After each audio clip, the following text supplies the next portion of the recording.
গোবিন্দ মনে মনে চিন্তা করছে, ভক্তগণ আমার চরণ হৃদয়ে ধরে, আমি ভক্তের চরণ হৃদয়ে ধরার সুযোগ পাই না।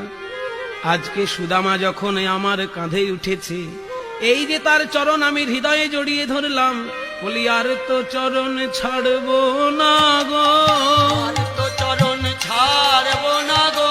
আমি সুদামার চরণ হৃদয়ে পেলাম, আর তো চরণ ছাড়ব না গো। আমি সুদামার চরণ হৃদয়ে পেলাম, আর তো চরণ ছাড়ব না গো। সুদামারে লইয়া কৃষ্ণ ছুটিতে লাগিল, সুদামারে লইয়া কৃষ্ণ ছুটিতে লাগিল।